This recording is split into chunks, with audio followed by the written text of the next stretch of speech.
Hi friends, welcome to our channel. AP రాష్ట్ర వ్యాప్తంగా AP ప్రభుత్వము పెన్షన్దారులకు తీపి కబురు చెప్పింది. వచ్చే నెల పెన్షన్లు ముందుగా పంపిణీ చేసేందుకు సర్వం సిద్ధం చేసింది. ఆగస్టు 1వ తేదీన ప్రధాని మోదీ విశాఖ రానున్న నేపథ్యంలో ఈ నిర్ణయం తీసుకున్నారు. భోగాపురం ఎయిర్పోర్ట్ను ఆయన ప్రారంభించనున్నారు.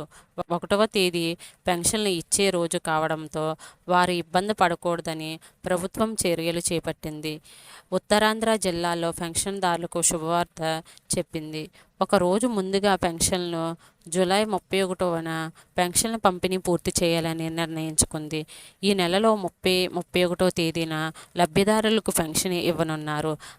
ఉత్తరాంధ్రలోని 6 జిల్లాల్లో పెన్షన్ల పంపిణీకి ముందుగా పూర్తి చేయాలని అధికారులు ఆదేశాలు జారీ చేశారు.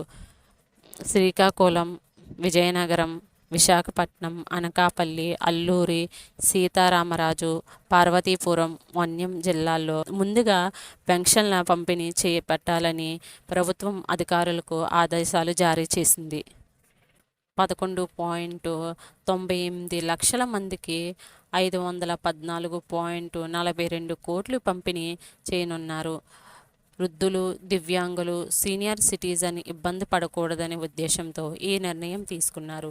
పెన్షన్ల పంపిణీ సజావుగా సాగాలని అధికారులకు ఆదేశాలు జారీ చేశారు. గ్రామ వార్డు సచివాలయ సిబ్బంది ఇంటింటికి వచ్చి పెన్షన్లు అందజేస్తారు. ఇలాంటి అప్డేట్స్ కోసం మన ఛానల్ను ఫాలో అవుతూ ఉండండి.